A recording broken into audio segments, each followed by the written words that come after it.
contohnya Abdul Qadir Jawas, termasuk juga Basalamah bersaudara dan Wahabi-Wahabi yang lainnya. Ini kan Basalamah juga adalah fam Arab. Termasuk juga Habib Rizik Syihab yang sama sekali tidak mau loyal dengan pemerintah, selalu saja mengambil sikap berseberangan dengan pemerintah yang. Assalamualaikum warahmatullahi wabarakatuh. Sekarang kita akan menjawab pertanyaan yang sering sekali ditanyakan kepada saya. Pertanyaannya, mengapa sih yang sering kali bikin gaduh di negara kita ini orang-orang yang punya kecenderungan paham Arab tertentu? Ambil contoh misalnya dedengkot organisasi teroris Jamaah Islamiyah yang telah banyak sekali mengkader para teroris. Abdullah Sungkar, itu kan paham Arab. Abu Bakar Ba'asyir, itu paham Arab. Yang sampai sekarang ini masih sangat ego sekali. Tidak setia dengan negara dan menolak pemerintah yang sah. Termasuk juga Abdul Qadir Hasan Baraja yang mendirikan Khilafatul Muslimin, tidak mengakui negara, tidak mengakui pemerintah yang sah. Ini paham Arab juga. Termasuk kelompok-kelompok Wahabi yang tidak menghormati keberagamaan Ahlus Sunnah wal Jamaah yang ada di Indonesia. Misal contohnya Abdul Qadir Jawas, termasuk juga Basalamah bersaudara dan Wahabi-Wahabi yang lainnya. Ini kan Basalamah juga adalah fam Arab.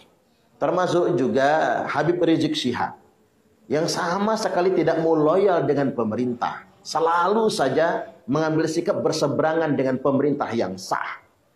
Kendati pun saya perlu ingatkan juga, banyak kok Habib-Habib yang lain yang baik. Ada Habib Umar bin Hafiz, ini ulama internasional, lebih pantas untuk kita contoh. Ada Habib Ali Zainal Abidin Al-Jufri, ada Habib Lutfi bin Yahya dan lain sebagainya. Ulama-ulama yang berkelas, yang berakhlak dan menampilkan Islam yang rahmatan lil alamin.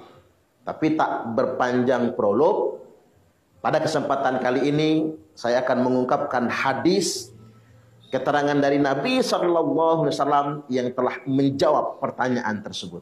Baik, mari kita simak sampai tuntas. Ustadz, apa yang dimaksud dengan pendakwah-pendakwah jahanam itu? Adalah para ustadz, para ulama, para pendakwah yang mendukung pemerintah. Gak enak juga ngedengarnya itu Pak ya. Yang membela negara kesatuan Republik Indonesia. Nih, pertanyaannya itu yang gak enak Pak. Makanya saya jawab. Apa itu? Du'atun ala abwabi jahannam. Nanti akan ada pendakwah-pendakwah kepada pintu-pintu jahannam. Pendakwah-pendakwah jahannam.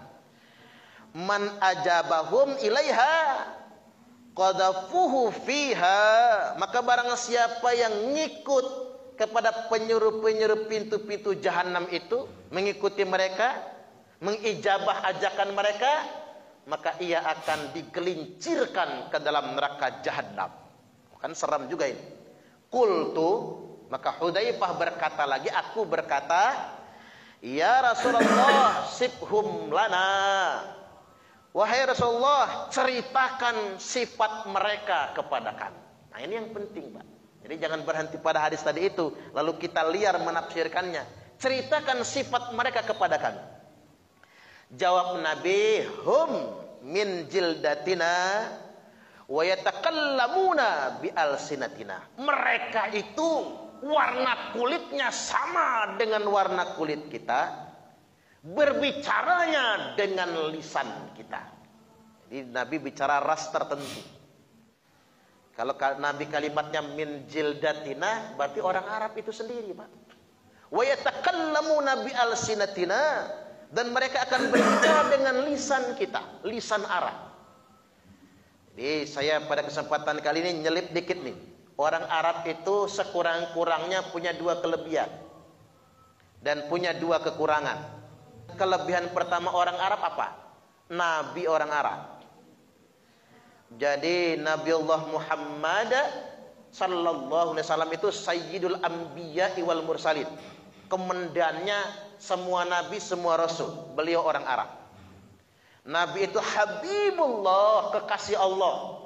Dari semua manusia yang ada, baik yang masih hidup maupun yang sudah mati, manusia yang paling dicinta Allah adalah Nabiullah Muhammad sallallahu alaihi wasallam, orang Arab. Para sahabat yang hebat-hebat, para sahabat radhiyallahu anhum ajma'in, as-sabiqun al-awwalun, Abu Bakar, Umar, Utsman, Ali radhiyallahu anhum, dan para sahabat yang lainnya orang Arab. Ini kelebihan orang Arab yang pertama, Pak. Bahwasanya Nabi orang Arab dan para sahabat orang Arab, dan itu kelebihan. Dan nggak ada kan Nabi orang Indonesia, nggak ada. Nama nabinya orang Jawa, nabinya Suparno misalnya, nggak ada, Pak. Nabi Suparman aja nggak ada. Mirip sih ada Nabi Sulaiman gitu ya, mirip lah dikit gitu. Jadi kita harus ngaku itu semua. Yang kedua, kelebihan Arab itu apa? Al-Quran itu diwahyukan dalam bahasa Arab. Ini luar biasa kan? Berarti bahasa Arab adalah bahasa yang paling sempurna dibanding dengan bahasa Inggris, dibanding dengan bahasa apapun. Jadi gramatika bahasa Arab itu paling lengkap. Makanya dua kelebihan Arab. Nabinya dari suku Arab, para sahabat suku Arab, Al-Quran diturunkan dalam bahasa Arab. Tapi ingat, Arab punya dua kekurangan, Pak. Apa kekurangan orang Arab? Kekurangan pertama, orang Arab tuh mudah diadu domba, kata Nabi. Makanya Arab itu satu suku, satu bahasa, satu etnis warna kulit, tapi pecah menjadi 21 negara. Itu kelemahan orang Arab. Ini bukan kata saya, kata Nabi. Inna syaitana qad ayyisa ayyabudahul musadduna fi jaziratil Arab, walakin fi tahrisi bainahum. Orang Arab itu, kata Nabi, setan sudah kehabisan cara untuk menggoda orang-orang Arab agar nyembah setan. Ingat, Nabi nggak nyebut orang-orang Islam ya, Pak, orang Arab, fi jaziratil Arab. Setan sudah kehabisan cara untuk menggoda orang-orang Arab agar menyembah setan. Walakin fi tahrisi bainahum, tapi setan sukses terus ngadu domba antar sesama mereka. Nah, itu kelemahan mendasar. Dari zaman dulu kerjaannya perang. Walaupun dia satu bahasa, bahkan satu madhab, sampai sekarang masih perang. Kita kenal istilah Arab Spring, kebangkitan Arab, At-Tauratul Arabiyah, judulnya kebangkitan dunia Arab. Padahal bukan kebangkitan, kehancuran. Gara-gara Arab Spring, Tunisia, Presiden Ben Ali jatuh. Yaman, Ali Abdullah Saleh jatuh. Mesir, Husni Mubarak jatuh. Kemudian Libya, Muammar Gaddafi jatuh. Mending jatuh doang saja, Pak, dibunuh juga. Libya ancur-ancuran, Irak ancur-ancuran, Suriah Bashar al-Assad remek-remekan itu. Afghanistan sampai sekarang mah jelas. Jadi ada 15 negara Arab terpengaruh Arab Spring yang gonjang-ganjing. Sebagian negara itu bahkan sampai sekarang belum damai. Ini kelemahan pertama. Kelemahan yang kedua, hum min jildatina wa yatakallamuna bi alsinatina. Provokator umatku yang paling ganas, kata Nabi, dari kulit kita sendiri dan bicara dengan lisan kita sendiri. Jadi justru provokator itu malah orang Arab, Pak. Jadi punya dua kelebihan, punya kekurangan. Kalau saya nyebutin begini tanpa dalil, namanya saya rasis namanya. Tapi pakai dalil, kan nggak mungkin Nabi rasis, Pak. Wong Nabi orang Arab, para sahabat orang Arab. Tapi ini menjadi pertimbangan bijaksana bagi kita semua, agar kita tidak salah. Makanya saya juga agak heran, mengapa kok yang marah agak panas di Republik ini, Pak, justru orang-orang yang punya faham ke sana.